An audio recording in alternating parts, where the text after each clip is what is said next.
And we're back. It's season 3 of your favorite show. Is it that, can't say that. The Matrix Network. Yeah, right there. You see it on the screen. The Matrix Network. Don't get it twisted. We're still going down the rabbit hole. Season 3. Are you ready? I'm ready. I am. Yeah. I'm strapped Petty. up. Yeah. Ready, I hope you guys are ready. Starting with season 3. Now, you can go through the older episodes if you want. I can't promise you'll find anything in there. But starting with season 3, for sure. There are going to be Easter eggs. And we're not talking about the bunny rabbit. Oh, Well, it could be, I guess. Maybe. Well, what are we talking about? We're talking about hidden things in the episode. So pay attention. Watch. Maybe over here. Maybe over there. You're talking about like national treasures? Yeah, in the darkness over there. I see an Easter egg. I see an Easter egg already. When we look at colleague, there looks like there's a bag of chips. So I'm going to claim that one. Well, let's see. Can you guys spot? I see some trash over there. Yeah, I think it's gone now. Yeah, I don't think you really saw anything. Yeah, what did you see? Well, that's the trick of Easter eggs. They're there and then they disappear. So Mhm. you got to look in the recording now and see it. So Well, it's not just things like that. There will be interesting phrases. There's going to be some backmasking. Maybe even some Morse code. And so keep your eyes peeled. And your ears open. and your crypto wallet open. There may be some subliminal messaging, like some cut frames. And if you pause it just right, you might find a classified CIA document. So I didn't know we had any of those. I'm not saying anything. I'm just saying there's possibility. I'm not Oh, okay. not admitting to anything. Yeah, so like if you hear those say the word yes, it's the same backward and front. But you guys just be on the lookout. There's going to be a lot of little hidden things in all our future episodes. And I'm sure you guys will enjoy it. It's right up your alley. So be on the lookout for that.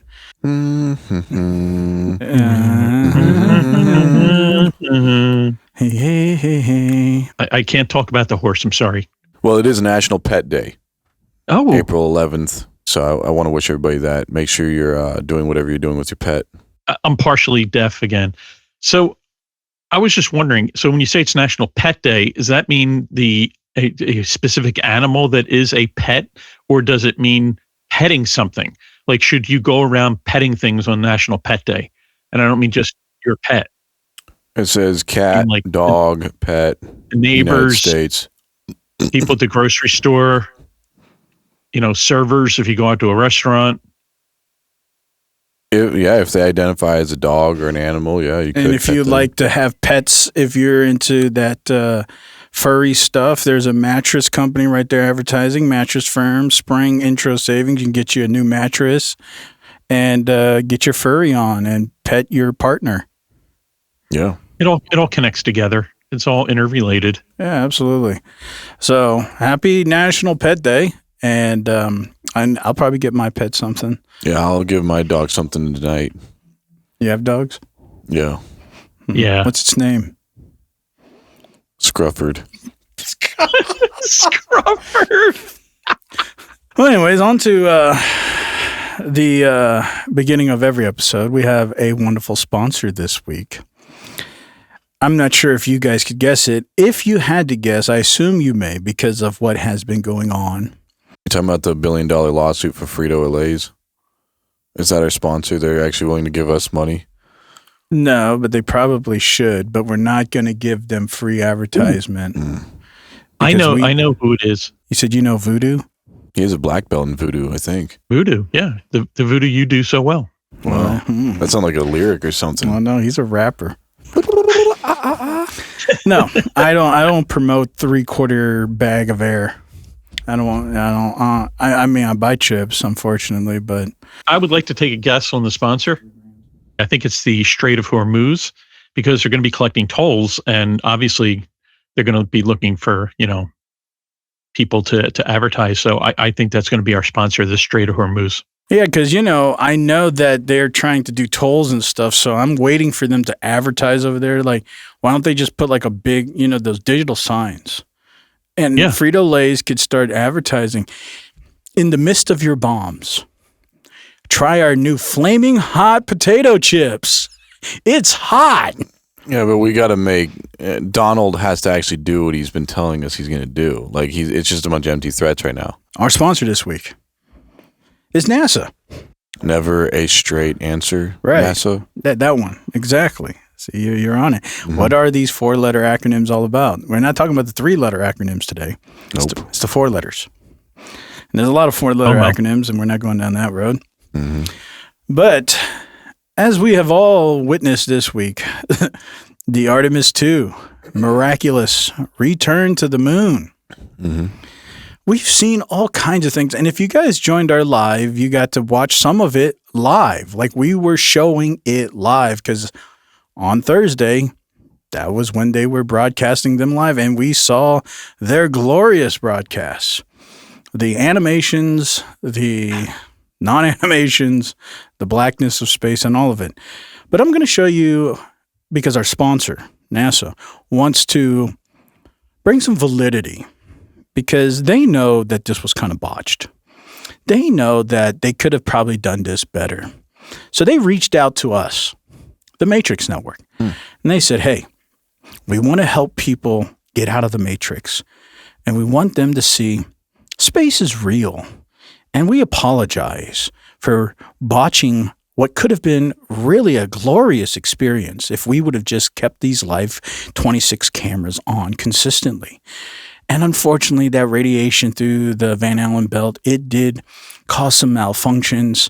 And, it's just something out of our control. But we did have some footage that we didn't release. And we'd like to give it to you guys here at the Matrix Network because we know that your audience loves to play Star Fox. Right. And they're really in tuned. And we think, as in NASA's telling us, it will help really try to fix all of our errors. So, on behalf of NASA as our sponsor this week, here is the footage that they showed us.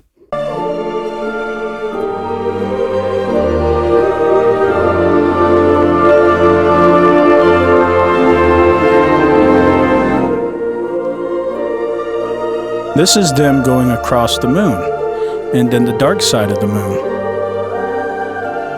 So this is the moon.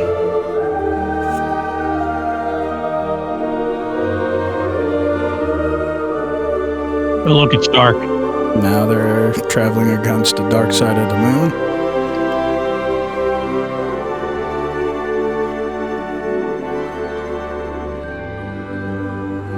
And so a lot of people didn't get to see this footage, and they wanted to show that, yes, we did go to the moon, and we had some better footages for everybody to see. And so they wanted to show you that. And they also provided this as another close-up of how much of a contrast of color that people didn't know about the moon. And so this is actually what the moon looks like. There's a lot of contrast of colors, and it's not this white, perfectly white thing that you think it is. There's just all kinds of spectrums of rust. And this is the backside, the dark side of the moon. They're saying that's not CGI. That is actually an eclipse. But it's lunar eclipse. But it's eclipsing on the side of the moon. And they have another piece of footage. They wanted to provide this one. This is not from NASA, but this is from Firefly, which was a shuttle, a privately owned company that actually flew right up to the surface of the moon. And they wanted to show this as validity, that the moon is real and that we have seen close access of the moon. Mm-hmm. And so this is apparently the surface of the moon from this privately owned company, and it's Rocket Where's all the color that we were just looking at? I'm not sure. It's probably on a different side of the moon. I think I know where this is all going. Well, I mean, this is what they have provided. Our sponsor, NASA.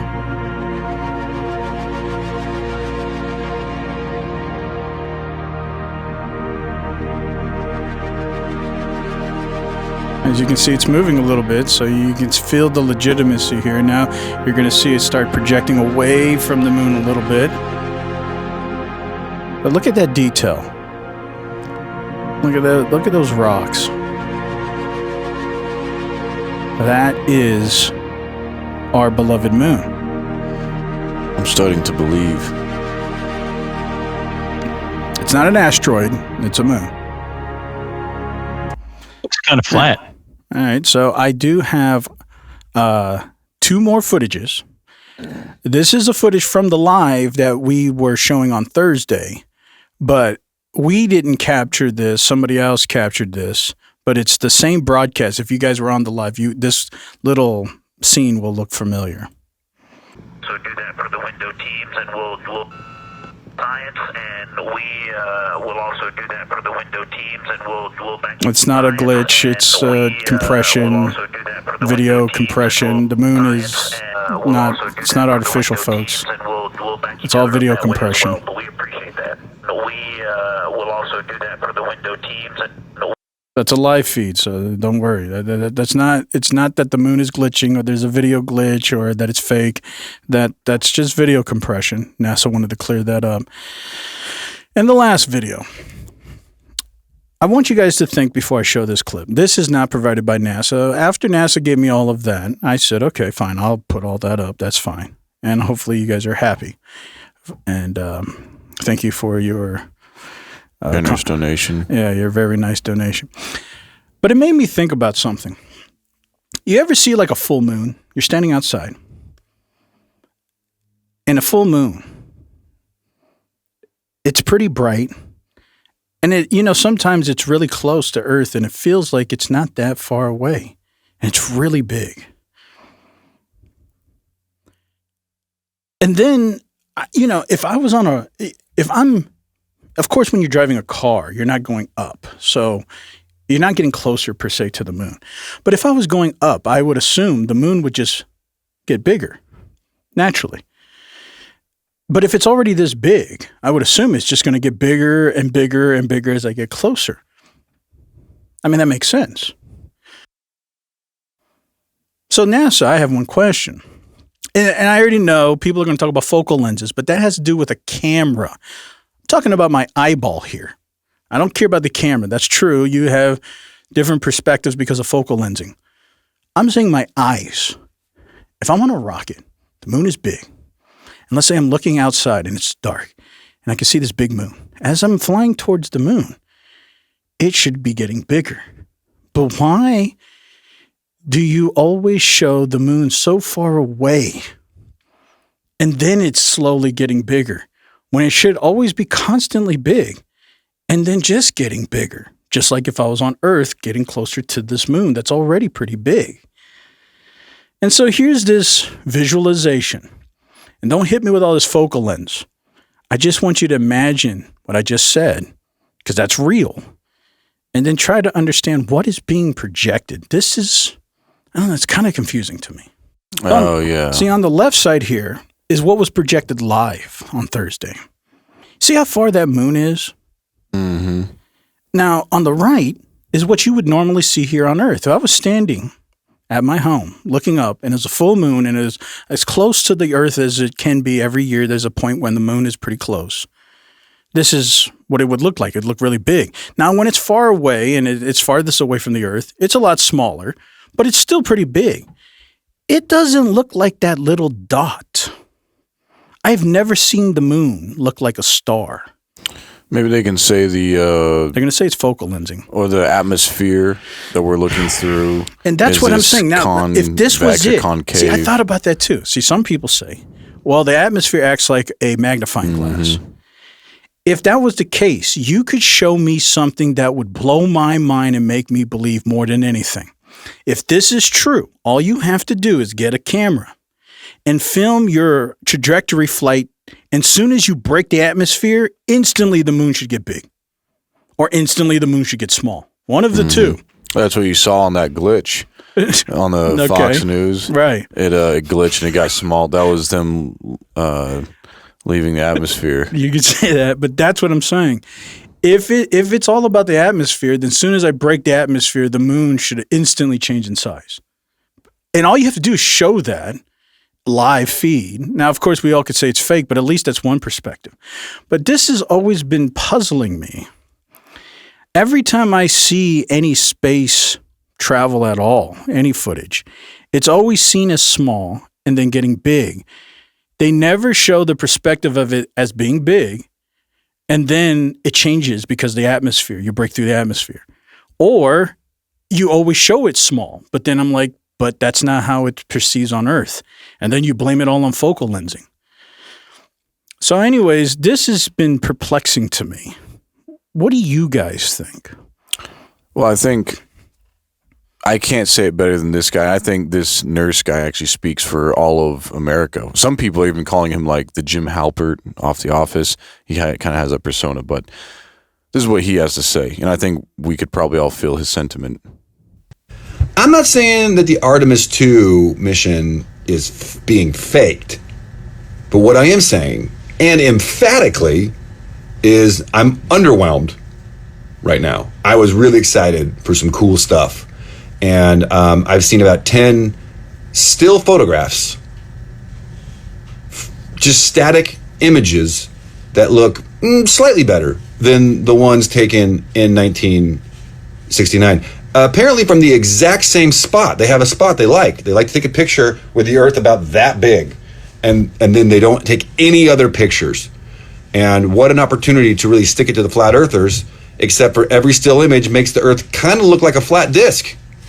So I don't know why you're doing that. I don't need an interview with the crew telling me how they eat soup out of a pouch. Take the camera to the window and shut up and just let me see it. I don't know, why isn't there something mounted on the outside that just constantly gives me video of the Earth? Show me something with movement. Show me weather patterns moving on the Earth. Show me rotation of the Earth, zoomed out so you can see the entire sphere rotate. You really want? Yeah, so he's questioning just like we all are. Because this is what he's talking about, you know. Comparing the photos of Earth from the Artemis photo shoot to a photo shoot that was taken 54 years ago from the Apollo 17 mission. And people are wondering what is going on because Earth looks... Yeah, so you have, this is the Artemis 2 photo. This is the Apollo 17. This one actually looks a lot more clear than the one we have now. Maybe this one is actually showing that we polluted the Earth, so it's turning a little orange or something. I don't know, but yeah, it begs the question. Why can't we get a real video of this? Well, I've read what they said was they used a digital camera this time so they can get a more accurate photograph because they needed something that could take a photograph with exposure. And so that's why it looks, honestly, it looks more real. If you look at the other one, it looks too blue, it looks too bright, it looks photoshopped. The other one looks more dull. In retrospect, it looks like it hasn't been at least color altered. And the reason why they did that is because they needed a camera that could take low light footage. And the reason why they really wanted to do that is so they could take footage of the dark side of the moon where they know there would be extremely low light. So I can understand that, but it doesn't explain why. Because all these high DSLR cameras, I know because we're filming on them right now, they do excellent 4K footage. And you don't have to use a DSLR. Of course, you could use anything. Yes, it doesn't answer the question, why ain't you showing movement? Why aren't you showing the Earth rotate? Yeah, so take those cameras and turn the video. That's right. Side Just of turn it on. This is, and just for clarity, so this is what, I actually like this visual right here, what the Artemis 2 is actually, or was supposed to be doing, and is what they did, at least the claims from NASA. This is a good visual. Yeah. the Earth is moving around the sun. The Earth is rotating, and the moon is rotating around the Earth. It does look highly complicated. Yeah, so this is why they had to revolve around the Earth a little bit before they went to the moon. Then they revolve around the moon for a little bit and come back to Earth. So this was the mission. Yeah, because they're using gravitational pull.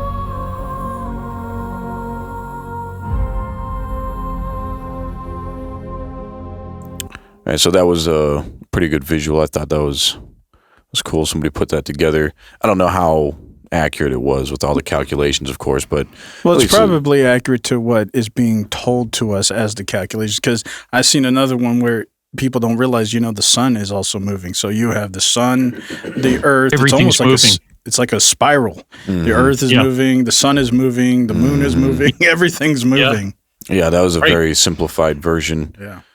And they all have gravitational fields which affect things. It's very, very complex. It's not just like they show you in the TV where, science fiction shows where you get in the ship and you just go over to the other ship and land on the planet. And it's definitely more complex.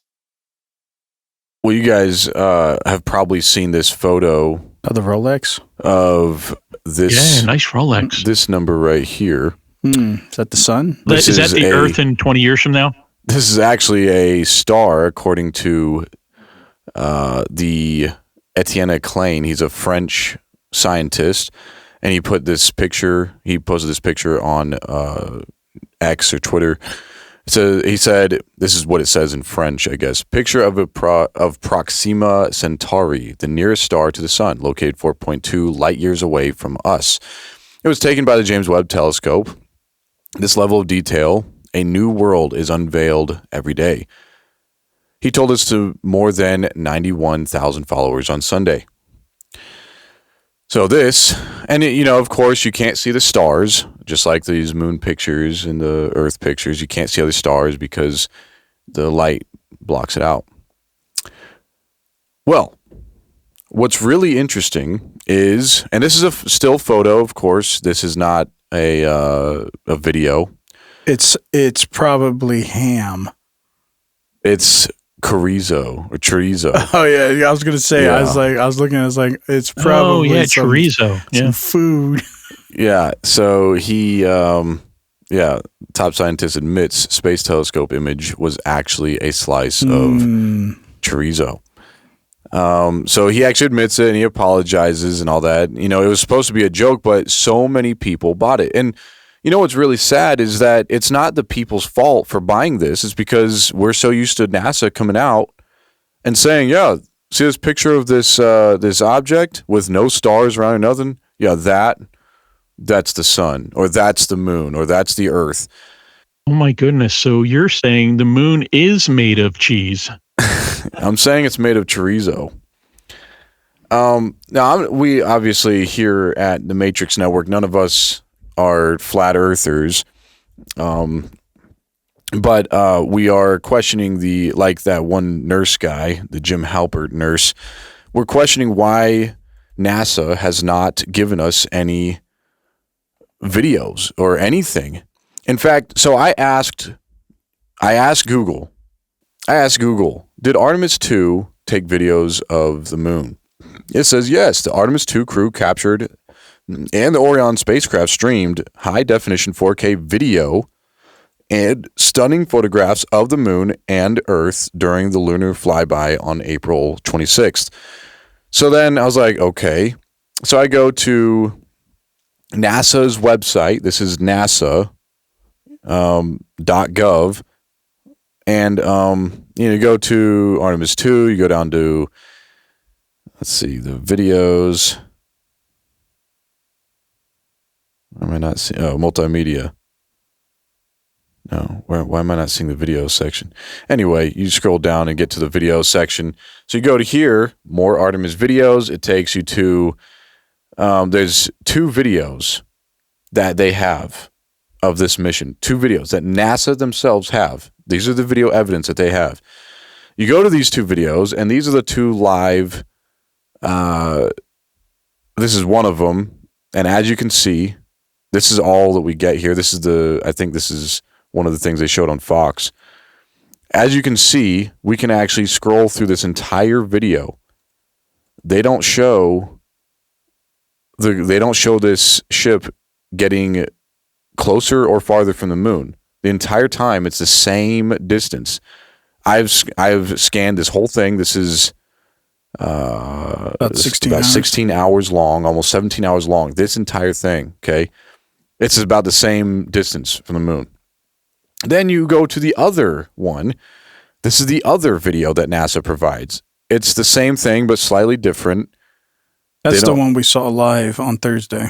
Yeah, this is it. You don't see them getting further or closer to the moon. There is no moon footage officially from NASA. Nothing. They gave us a couple of pictures, legitimate pictures, on NASA's website, which you guys have all seen the photos, those high-def photos of the moon, but no videos. So they flew around the moon with all these cameras strapped to the Artemis and the Orion, but not one video. And like Jim Halpert said, we had the picture of the Earth, but it's the same size, same distance. It's like, what? This is the spot. We got to take pictures, folks. None of our cameras work past the radiation belt, except this one that I can take pictures with now.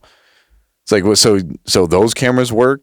The picture cameras work. It's just video cameras don't work now, right? Like, so maybe that part was singed somehow on the circuit board in their phones, and I mean, they can't pull a phone out.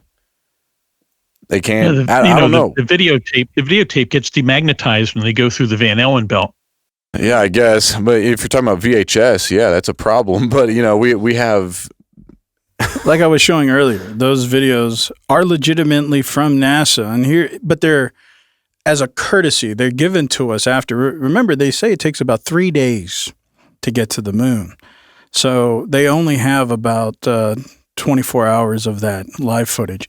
But here's a video courtesy of NASA. Like we showed earlier, that was a closer part, but here's a longer image of that. But this video is courtesy of NASA. And so there's the moon. And as you can see, it's getting closer. It's getting closer. Ignore the glitch. It's getting closer and closer and closer. And it's getting bigger. And there it is. Yeah. That's it. Yeah. What happened?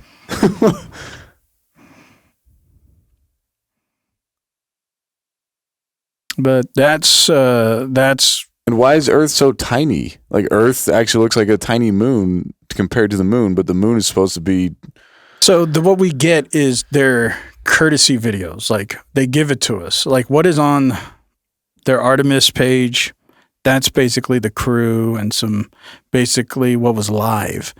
But if we want the real footage, that's they have to give us that footage. So that's always a begging question. Why do you have to give us that footage? But they're saying this is another piece of footage that NASA recorded.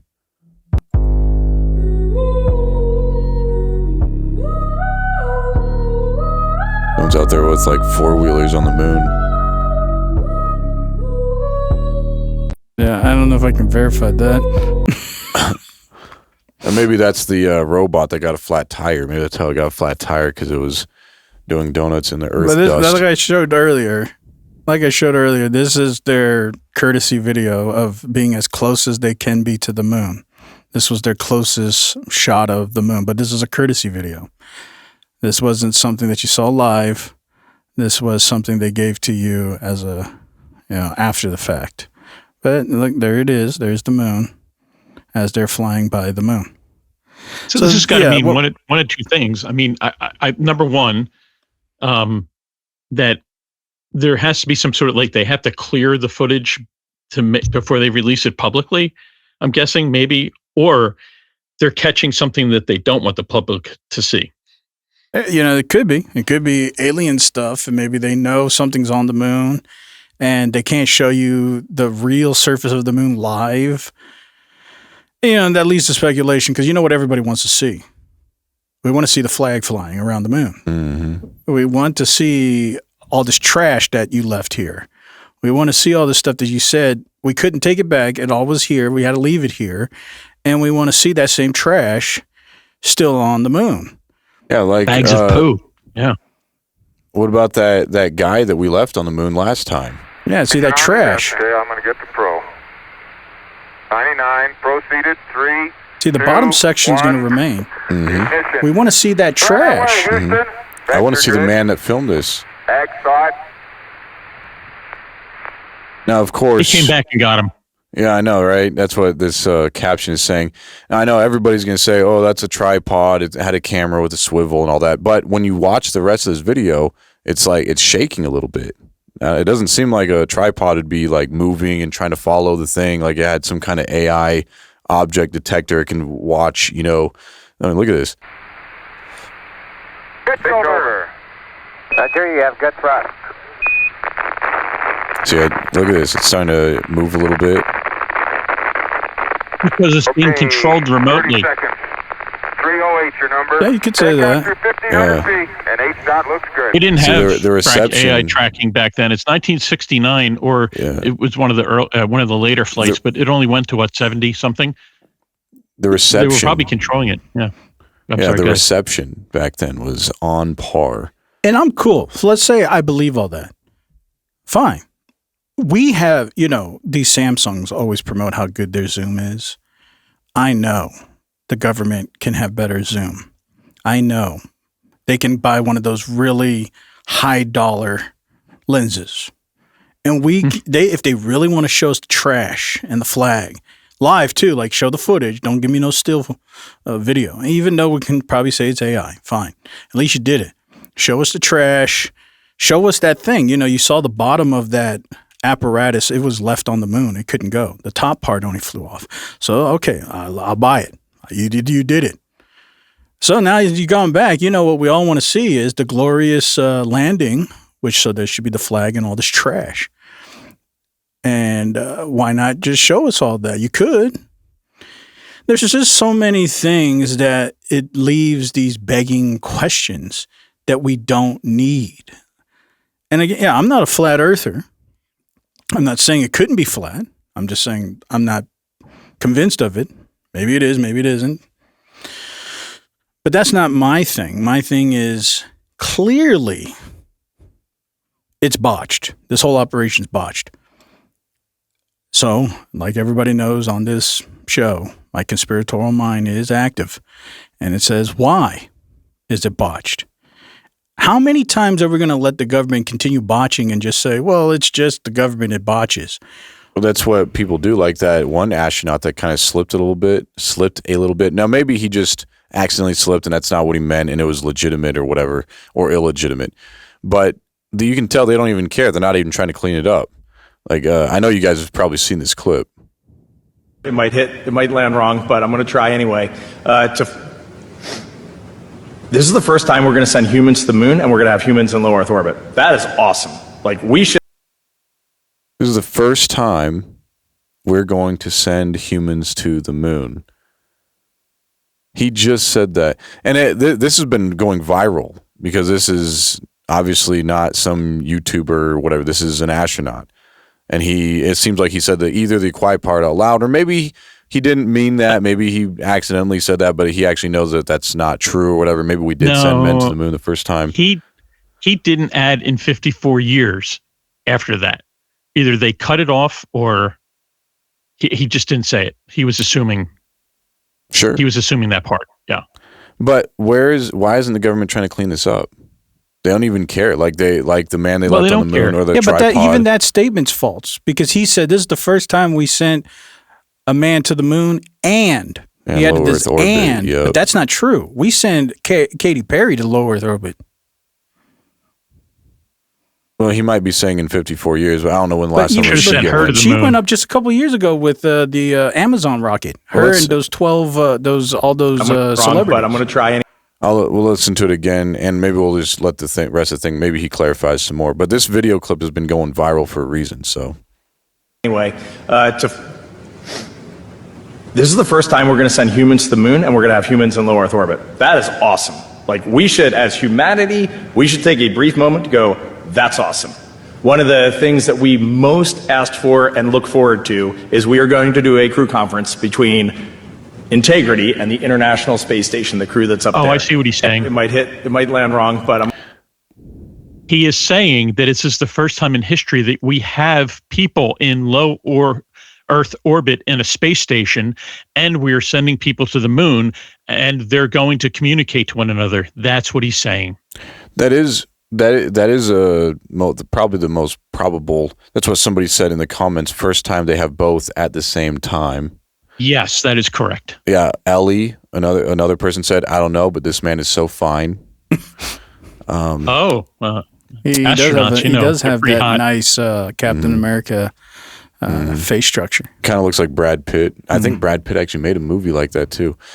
Talene said he looks like a hotter Leonardo DiCaprio mixed with Brad Pitt. You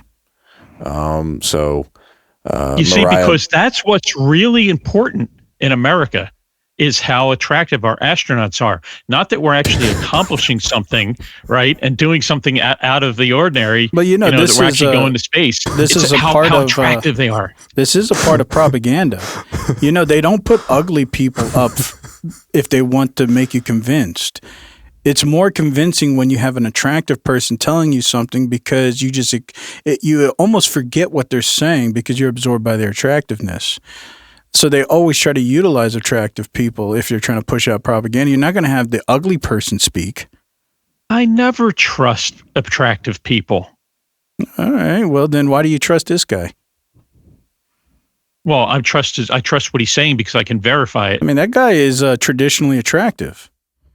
Yeah. But what he's saying, though, is verifiable, is what I'm saying. But you said you never trust attractive people. No, I normally don't unless I can verify what they're saying. And I can verify what he's saying. So you trust he's us. Okay. Yeah, we're hot. Yeah, I'll save my judgment. Well, anyways, it just leaves the question begging. I don't think it had to be this way. And I've made my opinion known many times. Again, I'm not a flat earther. I'm not saying it couldn't be, but I'm not. I'm not convinced of it, but I'm very open-minded. I believe we have the technology and the ability to send rockets. I still just question the legitimacy of the ability to where we're going, and then, assuming we can get there, actually make some kind of landing, and then the projection of the ability after you land, you have the telemetry data so perfected that you can shoot off of this exoplanet, whatever you want to call it. The moon's not technically a planet, and extraterrestrial area, and then have the ability to come back in 1969. I think that's very tough. Could we do it today? If I was to believe, I would believe we'd be able to do it today. But still, we're having a hard time doing it today. But we had no problem doing it back in the 70s. Well, there's a couple of videos that I thought were interesting, and you guys can tell me what you think. Maybe they're fake, but some people with some high-powered cameras who were filming the moon, and they saw some interesting things. Here's one of those clips.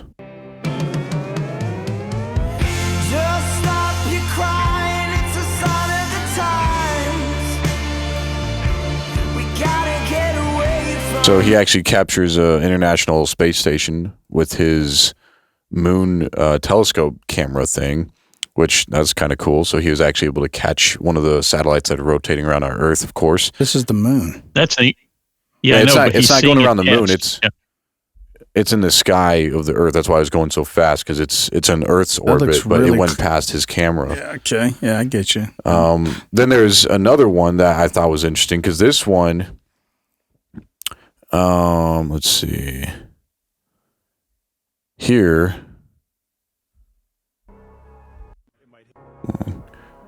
This is kind of interesting because this might actually be Artemis here. I don't know if that's what Artemis looks like. This could be fake. I'm not seeing anything on the screen. There's a little... Okay, so there's There's this Looks little like a thing space here. shuttle or something. Oh, yeah, little tiny. Yeah, okay. Yeah, so it looks like that could be, They're moving too Or is it fast. something else in Earth orbit that's just passing by? It could be that.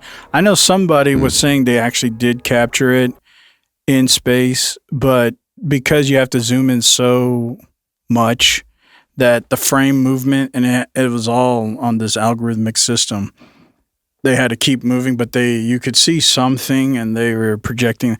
I don't know. This is all that weird high level speculation. Well, yeah, here's another one.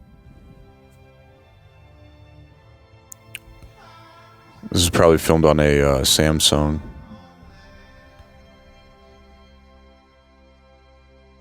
Maybe that's more the speed of the Orion. It's a little too big, I don't. though. Yeah, the size of that ship would be like a couple miles long if it was in orbit around the moon and we'd see it. I think that's another Earth orbit that just happened to be caught. There's thousands and thousands of satellites orbiting the Earth. The chances of pointing your camera at the moon like that and catching something going across, I don't think the chances are that far off. There's What's a lot of interesting stuff about up that thought? I would agree. Normally you would think with all these thousands and thousands of satellites, it wouldn't be that difficult. But some reason it's always difficult for NASA to show any of the satellites when they go to space. Mm-hmm. You would think that it wouldn't be difficult for them either.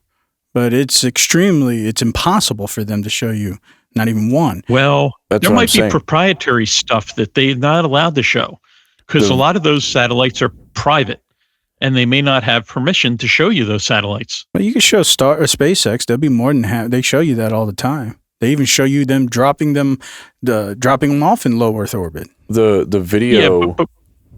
Yeah, but I'm just saying that.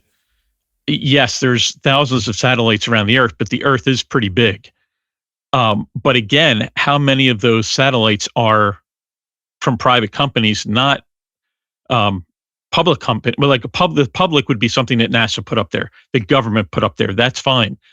Although I'm sure there's a lot of secret government satellites too. But what I'm saying is, if a company launches a satellite, or even if the company uses a NASA satellite, a NASA rocket, to launch something into space, which has happened, it could be proprietary and they're not allowed to show it. So even if they capture an image, you don't they think can't that show it. SpaceX would love for NASA to show one of its satellites?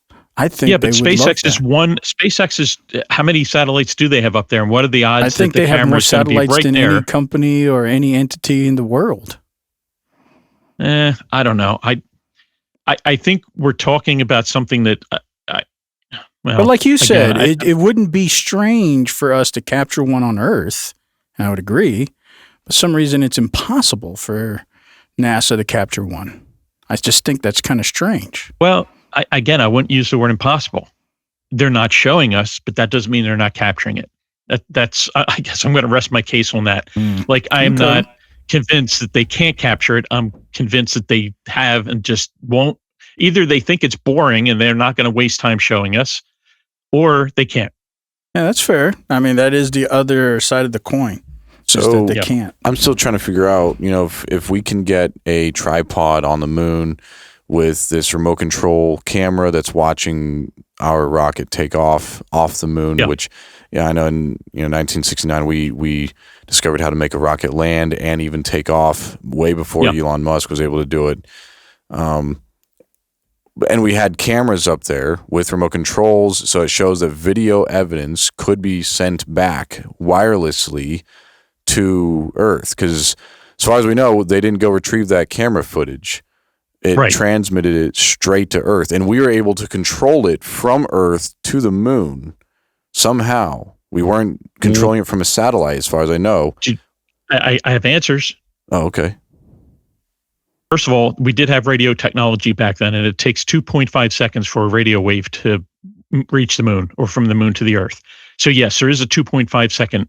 How much delay? Before we get too far off, that's not what I'm saying. I'm saying, why can't we do that today? Why can't NASA still access that camera today and show us what it looks like today? Because the camera's still up there. Batteries are probably Batteries dead. are dead. Oh yeah, I forgot they didn't have solar panel technology back then. I guess No. that charged from the No, sun. not efficiently. They didn't. No, and not everything was set up with solar panels. I think there may be one or two experiments that had solar panels on it to keep it going for a while. But even the conditions on the moon after 54 years, it's going to degrade. And yeah, those small cameras probably had batteries in them, Yeah, and I'd give them that. batteries 54 are dead. years is a long time. Right. So video technology can survive past the radiation belt. Is the next layer to this. We know this because we have video evidence, previous video evidence. So why can't we have video evidence from the recent Artemis 2 and Orion sending us footage back like we did I have before? an answer. I have an answer for that too. I have an answer for everything. That's why I get to be I elder. like that. Because I get an answer for everything. But it's what I said on the live show last week, and I'll stick to my guns on this. There are more slackers today than there were back in 1960s.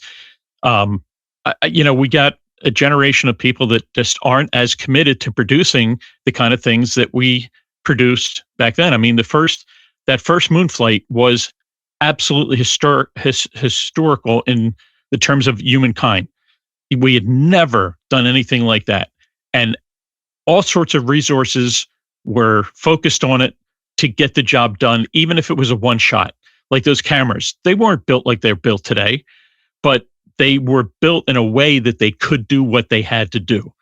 And honestly, I think we had a group of people that were so committed to this being done that they pulled out the stops.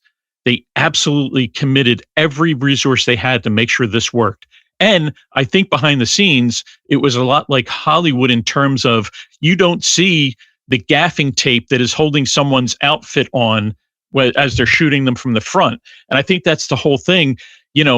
We have footage of the things that worked. We don't have footage of things that could have been problematic, that broke, that didn't work. And I think the miracle is the fact that out of that entire mission, at least the first one, and then we had subsequent missions, the fact that we got so much good footage from it. I think people are missing it. They're missing the point that we were actually able to get amazing footage out of that. And there was probably a lot of stuff that went wrong. We probably had some transmission issues. We had some technical hiccups, but they're not focusing on any of those. And today, when we did the Artemis mission with the Orion, it's just not the same passion. It's not the same, like, people's jobs are like, let's get these people up there safely and let's get them back and let's gather data. It's not about PR. It's not about the world is watching. Let's make this a spectacular event. Like, people were glued to the entire world was glued to TVs in 1969 in July when they were landing all over the world. I wonder how many people actually stopped to watch this launch. It certainly wasn't historical in terms of what mankind is doing. It's the first time we're doing it in 54 years. But anyway, I'm going to get off my soapbox again. Yeah, I don't think they cared. The pictures that they took are better quality than I agree. the previous ones, but you're saying they lacked the passion. I just don't think I don't think they care. I think they stuck cameras on there, maybe at not great angles. Whoever was checking it. No, I'm saying the camera, ahead the of pictures. time. I'm saying the photos we have of the moon that we just received, these high def pictures and film are actually more high definition than the previous pictures that we've had of the Earth and the moon. And so, but you're saying it's because of lack of passion, but from the picture quality, it seems like they have more passion, if that's what we're using as a metric of passion. I think you're misunderstanding what I was talking about passion. Technologically, yeah, there's no doubt that the technology we have today is much more advanced. And yes, we're getting crisper, clearer pictures, no question. What I'm talking about is the quality of the presentation. Everyone has said that especially the launch in particular was particularly, like, it wasn't the coverage wasn't exciting. It wasn't interesting. The pictures were bad. You guys admit it yourself. We had to watch animation for hours. That was all horrible. It was horribly done. Go back and look at some of the coverage from the moon shot. Again, 54, more than that years ago, because of the missions, 1969. So it was 67 years ago. But the pictures we And- do have and are the- better quality, so that shows that they I'm not had talking more about passion. the pictures you're taking. I'm talking about the coverage, the news coverage. Walter Cronkite is probably flipping in his grave over what they did with Artemis. Well, let me push back with two questions. See, again, my conspiratorial mind is active, and it's asking, because nothing, I don't believe, because if I accept what you say on the surface, it means that the government's absolutely stupid. And Well, I don't. that's not hard to believe. Well, see, I don't But go believe ahead. that. I don't believe they waste opportunities. Of course, you have puppets who are in the front side, and of course they look stupid. I don't believe the ones who are operating these things are wasting opportunity. I don't believe they're stupid. Now, you could say that, but then that leads to more conspiracies that are even more difficult to assess. So if I take your proposition, the first thing my mind would say is they already know, if they're not stupid, that whenever they go to the moon, this is going to be one of the most questioned and pondered thought in existence, because questioning the original moon landing has been probably one of the biggest conspiracies of United States history, outside of maybe JFK. AFK, right? But this is one of the biggest. And the United States government knows that. So if I take what you're saying on surface, my mind says, if they're not stupid, and if they botch this because they lack passion, or they don't care about marketing, or they don't care about presentation, then it has to be on purpose. I don't believe they do this because they're stupid. How about lazy? Would you buy lazy? No, see, that's what I'm saying. I don't think these people are like that. There's no wasted opportunity. They knew this was going to have massive coverage. They knew everybody on the face of the United States is watching this because they want validity for these conspiracies. They want to shut down the flat earthers once and for all. This is what people want. Get this stuff off of my feed. Everybody wants that. And the government knows that. And the government has an opportunity to do this. And if they want to botch it, my mind says, why? Host, I got to tell you, I don't think the government or NASA or anybody involved with any of this gives two hoots about flat earthers. No, it's not about. Again, when you're going back to presentation is about marketing. I and agree, marketing which is why about I think they getting the botched this. public to buy into something. I agree. And so if you want the public to buy into something, the most important thing about marketing is validity. My product is exactly what I say it is. You can trust my product is real. Whatever claims I make about my product, here's proof of it. And the marketing is supposed to show you the best hamburger, the best fries, the best drinks, because we're trying to show you this is real. This is good. This is the best. So if presentation is botched on one of the biggest things that anybody in the United States is wondering, yeah, I cannot believe that botch is on purpose. I mean, I can't believe it's on accident. Well, I have to believe yeah. it's on purpose. It's too big of a marketing presentation. And if it's on purpose, I have to ask why. Because if I believe it was on accident, I have to believe the government is just purely stupid. Well, the government's pretty big, and not everyone in the government is stupid, but I think there are stupid people in government. Yeah, and I think someone may have botched an opportunity to make this a is really one of the fantastic biggest products. Listen, in United States history. I agree with you. This was a big deal, and they could have made a fantastic, beautiful, technical. I can't believe it's on I have accident. seen college students on their dissertations make better presentations, right, than this launch was. Right. That's why I can't believe it's on accident. And for disclaimer too, me and Host are not saying we're flat earthers or that we don't believe the Artemis went out to the moon or anything. We're not saying anything like that either. Yeah. We're just trying to figure out why, like that nurse guy was saying, where's all the video footage? And it's hard to believe, like Host is saying, that it's just because of laziness. Like they spend how many years someone doesn't feel like for they this. don't feel like publishing it because they don't care. Like no one has that fan like passion I think, that are behind doing these things. And maybe there are low-level people that have it, that are involved with it, that love working for NASA, but it's someone somewhere calling the shots that are saying, no, I'm not wasting time publishing videos of the moon. It's everyone knows what the moon looks like. I can picture someone doing that because I've worked for people that thought like that. The troops on the ground would come up with a great idea that was fantastic, profitable, made perfect sense. And because of somebody's ego or whatever the case, they said, no, we're not doing it. And I'm telling you, all it takes is one person who has enough authority to make a bad decision that ruins a lot of work that boots on the ground have done. Well, we just showed that one astronaut, the Brad Pitt astronaut, he was really excited. He was like, this is a big deal. We should be, I mean, I can't remember his exact words, but he was trying to get people pumped up about this. And you can tell he actually genuinely cares. So all it takes is for one astronaut to actually care, just one. You're telling me the whole crew just forgot to care what they were doing? No, I'm sorry. I'm misrepresenting what I'm saying, and I apologize. What I'm trying to say is there are individuals involved in this. It's not everyone.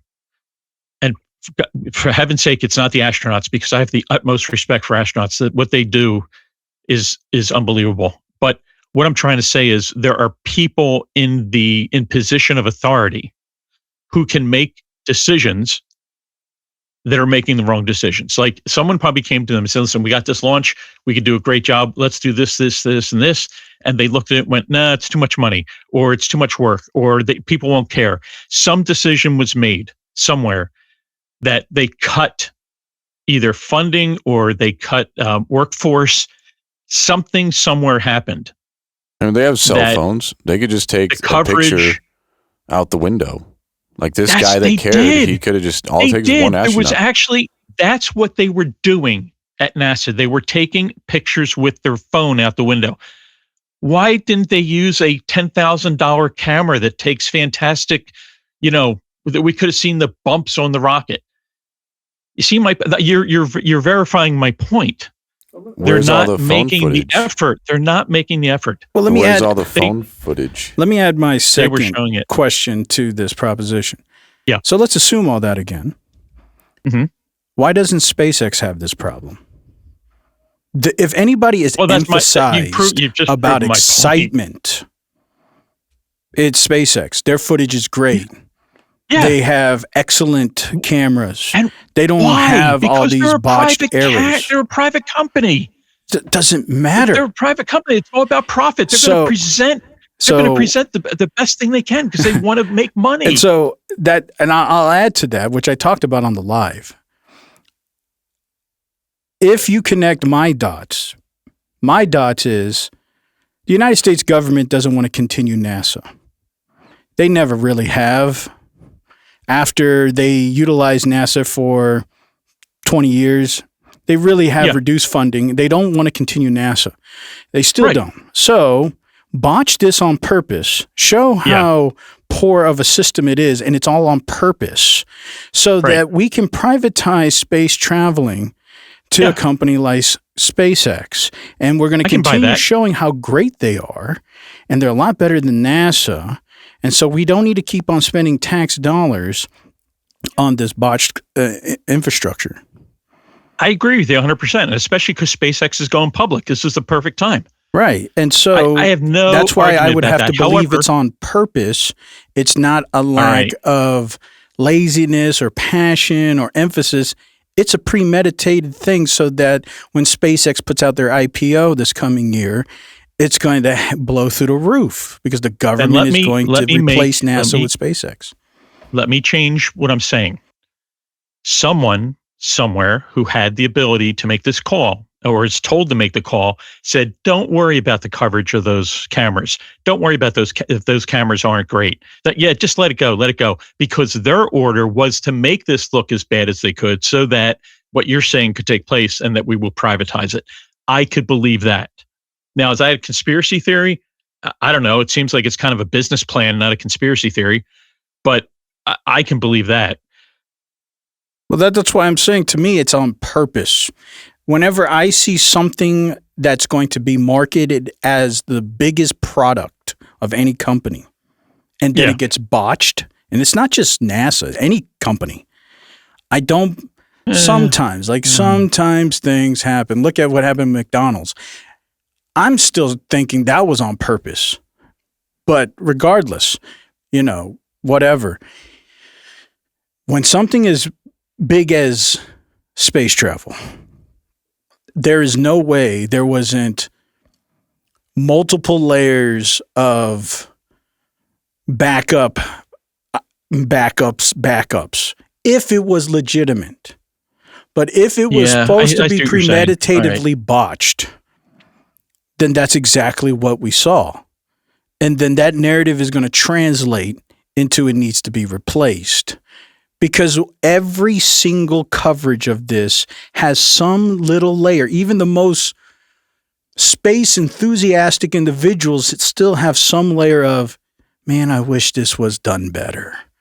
There is no absolute euphoria about this that it should have been. Yeah, I get you. I absolutely agree with you. And I guess I am biased because I have worked longer than I think both you guys have been alive. And I've seen a lot of industries because I've worked for different institutions, different companies, different corporations, manufacturing. And there are people out there that are they're slackers. They try to do the minimum amount of work to try to get the most pay. And yes, they do impact the bottom line. They impact other people's work. They impact other people's attitudes. And they're out there. And I guess what I'm saying is it possible that someone got into NASA that had one of those attitudes? It's possible. But what you're saying to me makes the most sense. Yeah, because the other thing I was going to say is, how the conspiracy, the flat earthers have always been bashed with the idea, how stupid you sound? If you know how many people worked at NASA? We're talking hundreds of thousands of people. You're telling me that hundreds of thousands of people who knew what was going on at NASA, they all kept their mouths shut? If what you're saying is true, that means there's another conspiracy, but now it's on NASA's side. That means NASA knew there's a bunch of slackers and they didn't want the public to know about it. And now you're going to convince me that the whole entire government's on this conspiracy to keep it quiet so that the public wouldn't find out that we have a bunch of slackers? Well, the other issue with slackers is they don't care. Well, the government would. That's what I'm saying. This is now a conspiracy, but to the other side. When you use the term the government, the government, NASA infrastructure would be no different than when they blame flat earthers. And I'm pointing at me. I'm not a flat earther, but I'm taking on that. I know what you mean, that argument. Of saying they blame the flat earthers, saying you guys are dumb to believe that everybody would keep their mouth quiet. And I'd say the same thing. If there was all these blotches and they knew it, you got to be dumb to think everybody in NASA and everybody over there is keeping their mouth quiet. The other thing is nobody likes to be a snitch or a whistleblower. And I'll only say that because these people who are slackers got away with it in the company because no one else wanted to. Well, then I would make the same argument for the flat earthers. NASA, nobody wants to be a snitch. So nobody told anybody that they faked the moon landing. So that's what I'm saying. It's the conspiracy, but just on the other side. Life is a conspiracy. I was saying, if we're going to play that, if we're going to bring that accusation, it has to be fair on both sides. I agree. Which, in essence, I personally have no way of proving. I can't get in a rocket, go up in space, and say, "Look, the Earth is round." It could be flat. Who knows? I mean. Yeah, I get that, and it's not pointed at you. It's just like a lot of people, like that guy you showed. People are just frustrated because this was that prime opportunity to try to smash a lot of these narratives. And not just that. I mean, there are people who have a passion for this space exploration, like myself, since the 60s, being there live, like watching the moon landing live, to me was inspirational. And the fact that we want to go back just fills me with such good feelings and hope. And I know a lot of people are like, it's a waste of money, but I just, that sense of adventure, it excites me. And I hope that it works. I hope that we're able to do it. Anyway. We will through SpaceX. Well, to be even more fair, it can't just be just an age thing too. Like me and Host's age group are not the only people thinking this. There's actually a lot of people in your age group as well, and even older than you, elder, as hard as that is to believe. They're not convinced either. In fact, I saw a recent. It wasn't recent, but it was an old interview I saw recently of, I think it was either one of the earlier astronauts actually said that it wasn't aired on TV when it was actually happening live. It was actually aired through the radio, but the people in that time were actually just they're listening to it. It wasn't actually, they didn't see it live on TV like we were portrayed today. And the guy, I think it was Conan. I think Conan was like, "Well, I remember, seeing it or my parents watching it or whatever." And he's like, "Well, they couldn't have. It wasn't even on TV yet. It was aired through live radio." But that's another thing we'd have to probably get into. But I will say I did find Probably a had piece of dementia. footage. What's that? Probably had dementia. Probably. Here's a piece of footage where one of the astronauts actually takes the camera and puts it to the window. I get to see the moon outside the windows. I left these windows open so you can see the solar rays. I tell you what I'll do. They may get mad at me, but I'm gonna do it anyway. Earth, and you can see the solar arrays. Yeah, I don't see the moon now. Yes. The moon is up. It's just not out this side of the space station where you can see it. You can see the sun, though, shining there bright. So let me tell you this. You see how puffy my face is? Okay, so he just goes into anti-gravity and all that. Yes. Yeah. That's pretty cool. Microgravity, yeah. This guy did what everybody's been wanting him to do. Now, it looks like this is a space station. I don't think this is the Artemis. So why can't... That is the space station, yes. Yeah, so why can't the Artemis astronauts do this? Take your camera, stop doing stupid interviews like Jim Halper was saying. We don't want to see you eating soup out of a can. We want to see what the moon and the Earth look like. So take your stupid camera that you're doing this interview on and move it to the window like this guy did. Now, he actually said at the beginning of this, I may get in trouble for this, but I don't care anyway. That's interesting. Why would he get in trouble for taking the camera and putting it up against the window? It's not going to damage the camera. He's going off mission. These guys have very specific missions. They may have protocols. Who knows what? Yeah, maybe. Yeah, exactly. And he's going off mission. He's going off script, whatever. And the people in Artemis are doing exactly what they're told. But see, this goes back to my original point, which is if this is supposed to be the biggest product on the planet, your objective is to sell this product. Unless you were told not to, like you said. That's why I cannot believe this is on purpose. This just can't, because you can fake a lot of things in marketing. Just make it look spectacular. But you didn't even make it look spectacular. You made it look just nobody buys this product. Nobody's buying this product. Right, because we want SpaceX to be that's what I'm saying. Product. That's why I just cannot believe this was on accident. So I found the video footage of Conan interview. This is him talking with Buzz Aldrin. Talk about this because this is fascinating. I remember very clearly, I think anybody who was alive at the time does. I remember my parents waking me up and we went down and we watched you guys land on the moon. No, you didn't. What? Because there wasn't any television. There wasn't anybody taking a picture. You watched animation. So you associated what you saw with...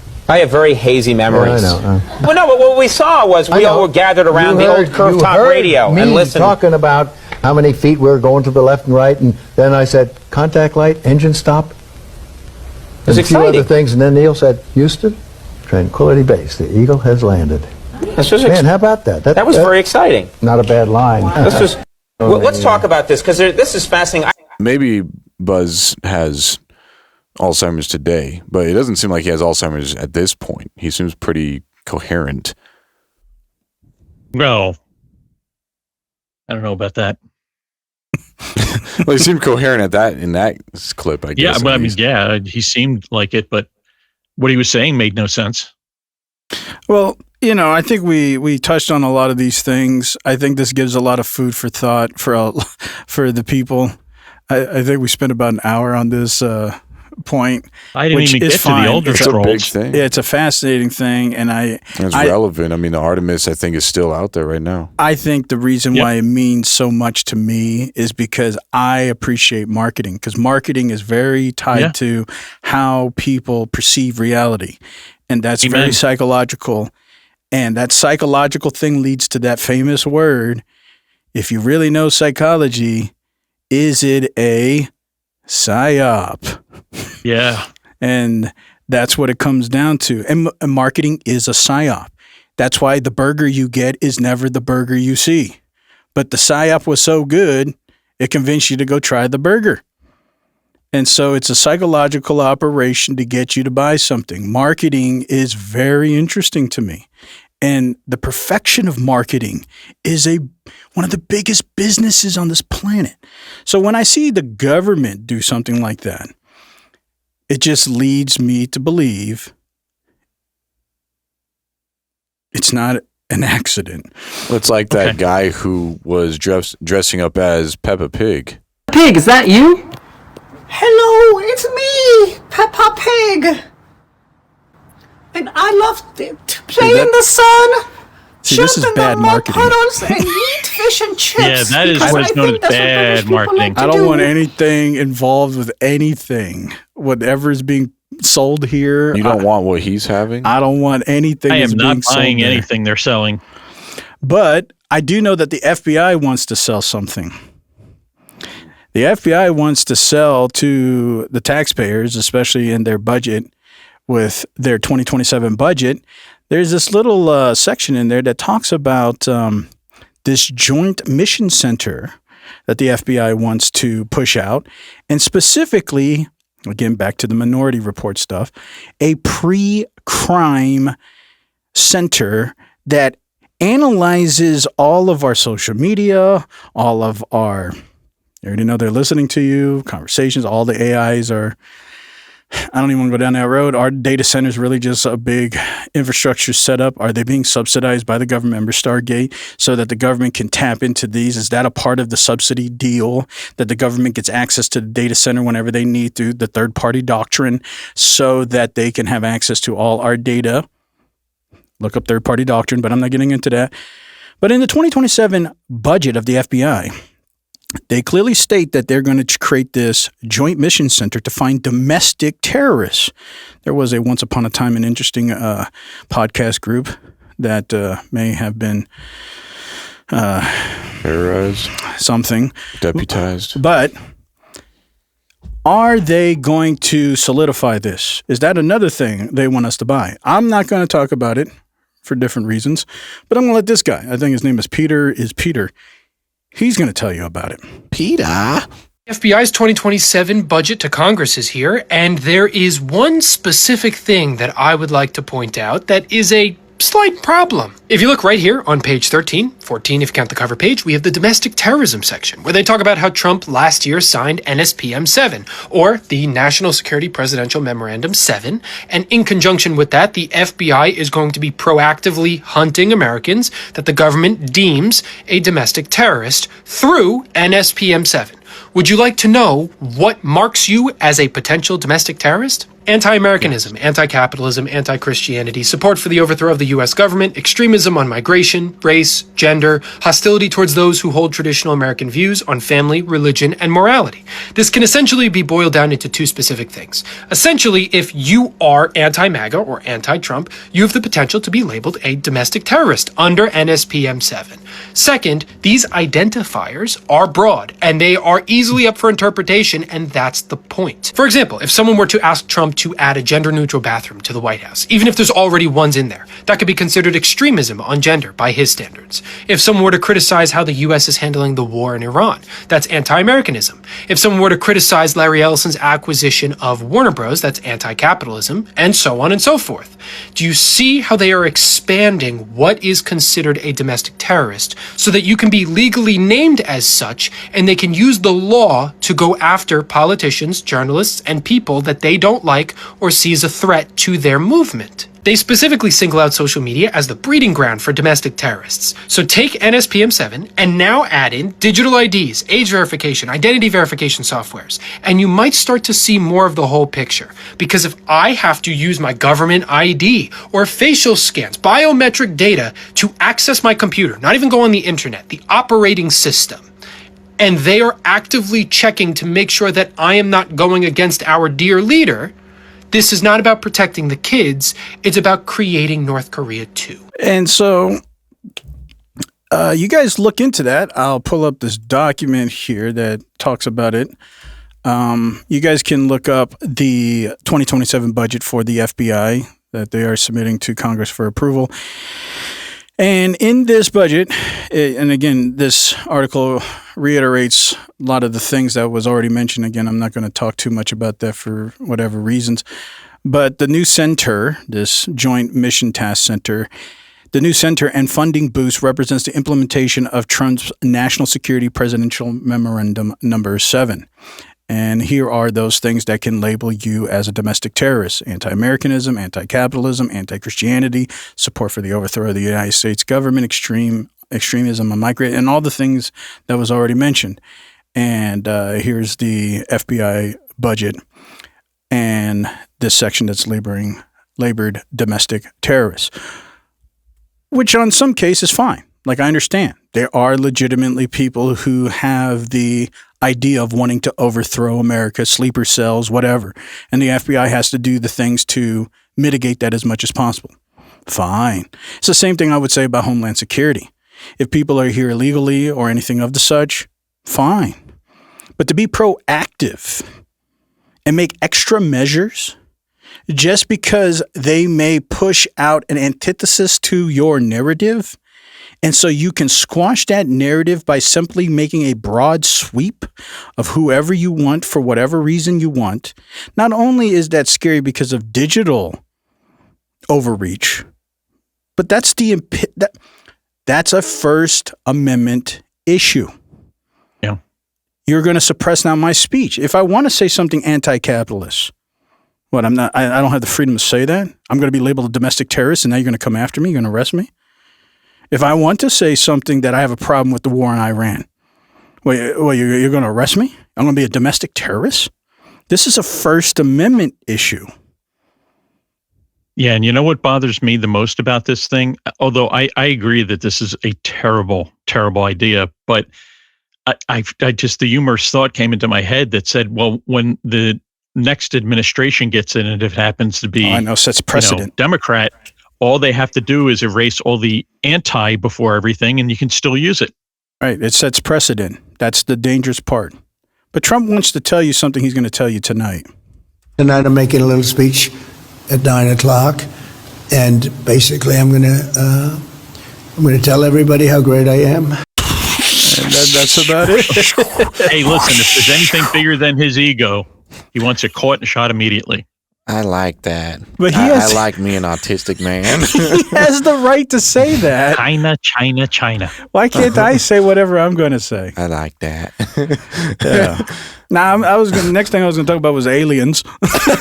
But before I do, I think Elder has some scrolls he wants to unleash. That's Elder Scrolls. Yeah, I wanted to unroll a few of the scrolls. I just have a couple small ones here. Interestingly enough, one of them has to do with the Artemis. Now, I don't want to, bring up, anything and start discussion again. But I will say I find it interesting that they went all the way to the moon and they turned around and came back. And I think that's sort of like me getting in my car and driving to the West Coast where I've never been before, looking at the ocean and then turning around and driving back home. It's... Yeah. Underwhelming. Seems like a long trip just to look out the window. But anyway. They didn't even look out the window. They didn't even look out the window. There you go. Because they were told not to by the government. We covered all right, that. Exactly. You can't go off mission. Do not look out the window. Because you might be labeled a domestic terrorist. That's right, because you looked out the window. Because you're anti-American. See, this kind of stuff, this is why I eat my burritos backwards. Because if it's like was that Gary Busey said he eats his burritos backwards I thought he ate his burritos with sausage. Yeah, he talks about buttered sausage, but he also says, and that's why I eat my burritos backwards. I eat my pizza backwards. Do you, from the crust first? Yeah, I like crust. I like to take the first bite from the crust. I don't always do that, but I actually like that because So in other once news- you bite that crusty part, it doesn't have a lot of flavor. So then when you bite that first bite, the first bite it always has a lot of sauce. The scrolls are speaking. It balances it out if you take that first bite. Scrolls, they need to speak. Oh, yes. The Strait of Hormuz, very interesting, right? We know that they're trying to get it back open, but there's going to be a toll. And I think that toll is around 1 or 2 million per ship, which is a pretty decent amount. The thing I find interesting is how they're going to get the boat to pull up to those little toll booth baskets and then dumping like $1 million worth of quarters into the basket. And you always miss something. So like, is part of it going to go actually in the water?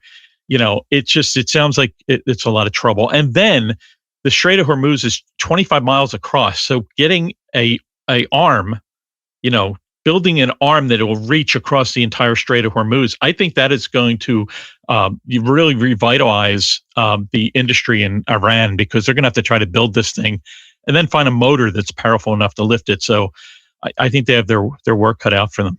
So, well, they're probably tapping into those spirits. They're probably going to have a spiritual arm, and it's going to be like, you're going to be paid by spirit. You're going to be blocked by spirit. And it's all going to be powered by the spirit. All very spiritual. Well, the one simple way to deal with it is just pay it in Trump coin. Yeah, that's a good point. Well, once just it's one done, coin, it's one done. coin right in. Yeah.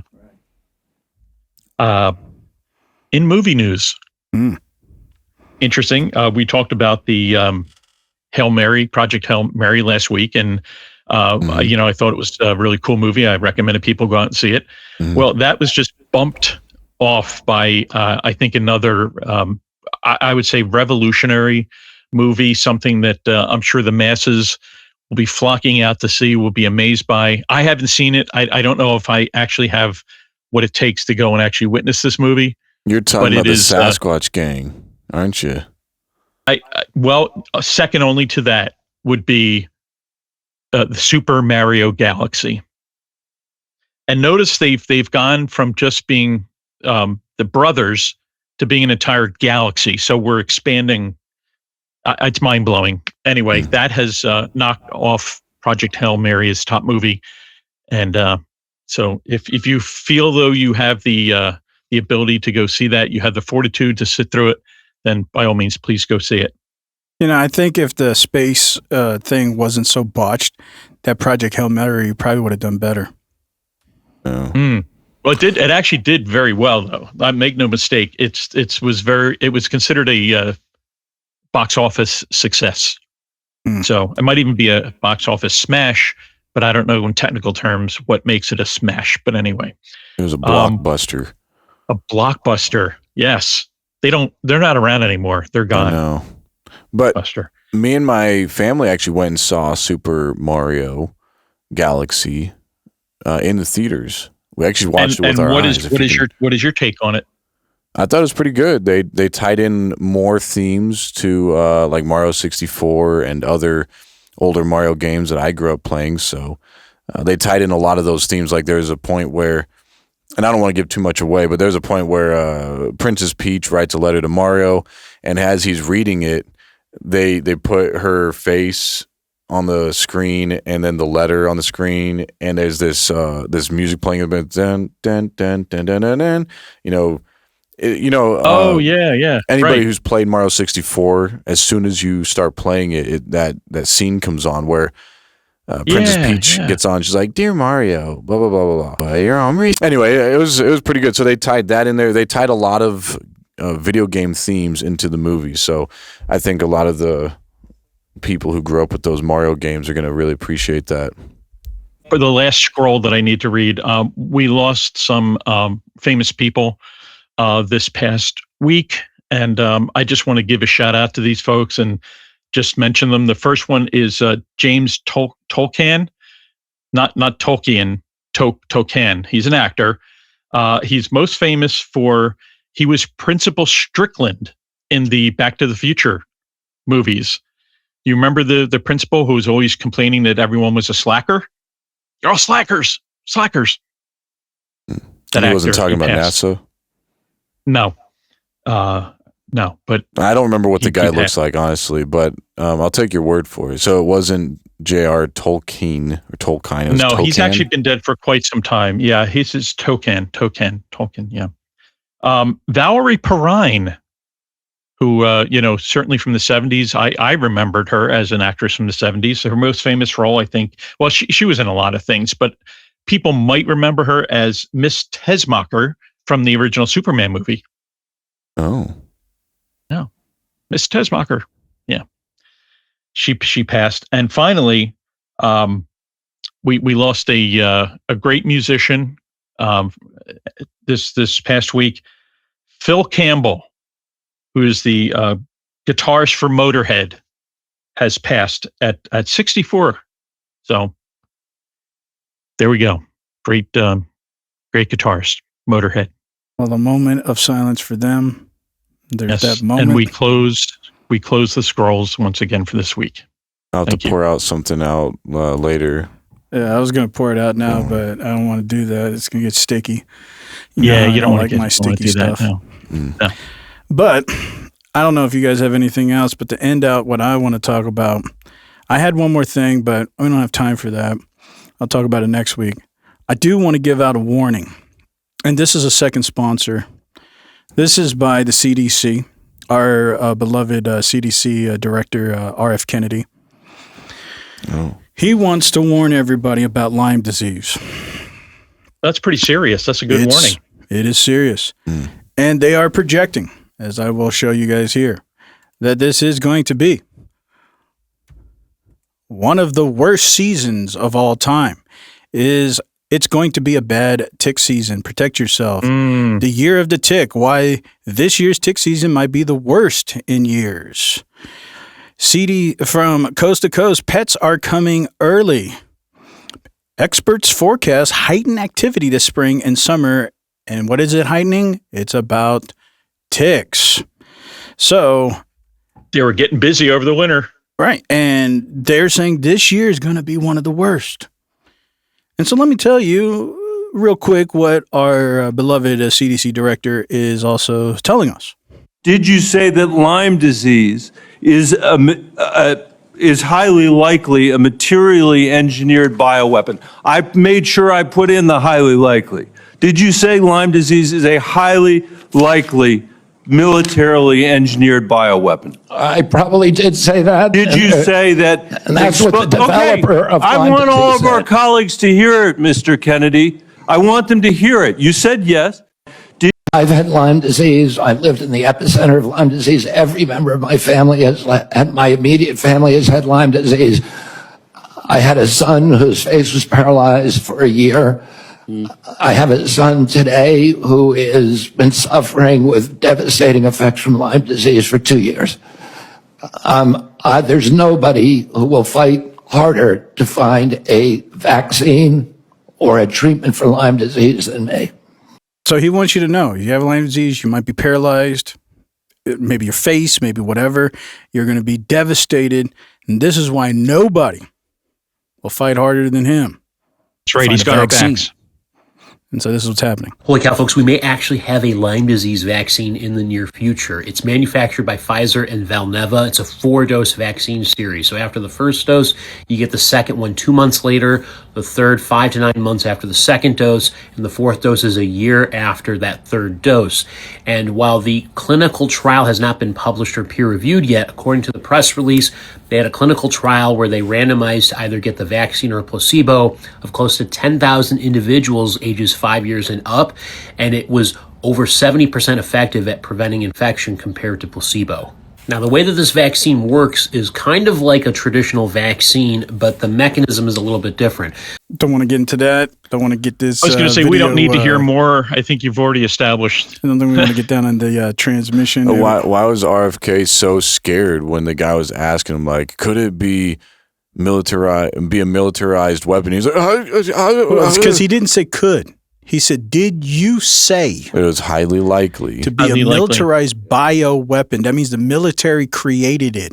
Okay, so why would that make because them that scared? means Lyme disease doesn't exist organically.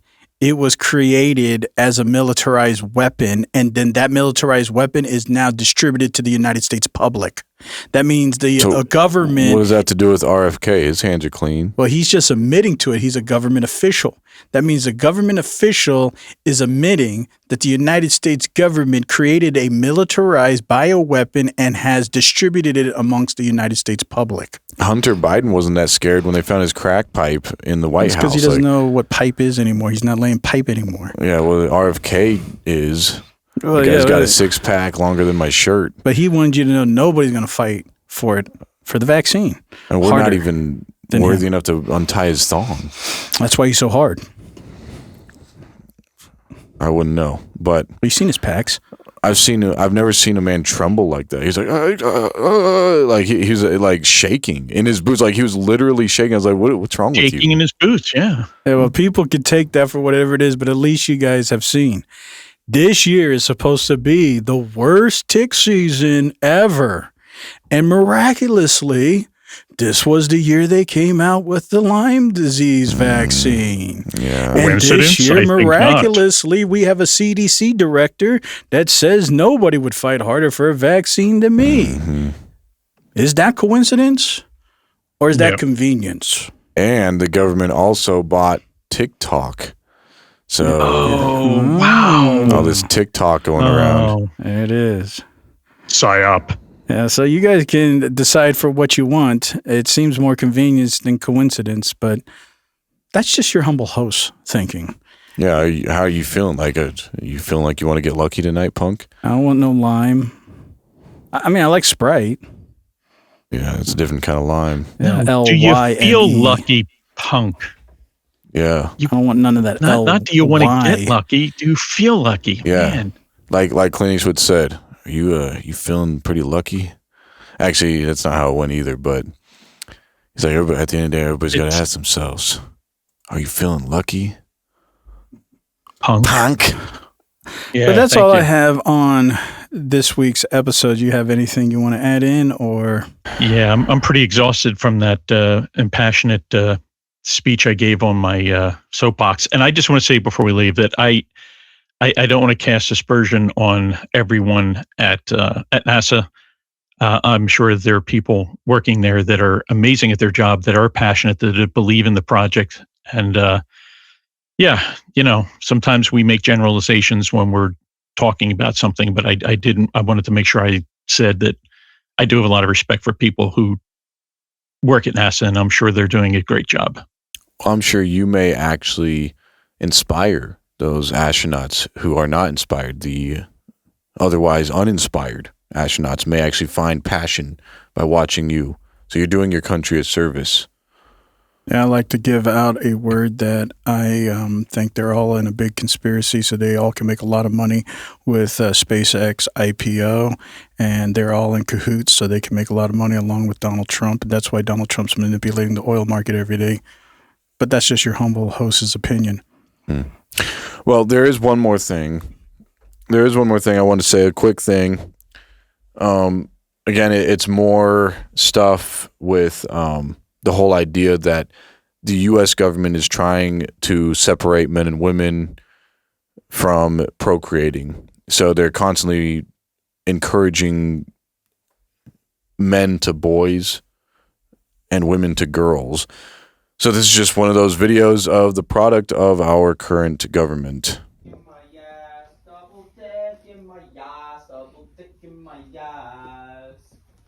Blue, double dick in my ass, double dick in my ass, double dick in my ass. Mickey, with my meat, Mickey. No Chick-fil-A sauce? Whoa. Okay. I know that was hard to watch. It was. And even in the captions, this lady, she says, to think I was once nervous to talk to this man. And then you have pickup artists, what they call pickup artists, who are teaching men like that man to pick up women. The things you'll notice with girls when they truly get relaxed around like a guy that's like an alpha, they finally feel safe, they'll actually release air from their lungs.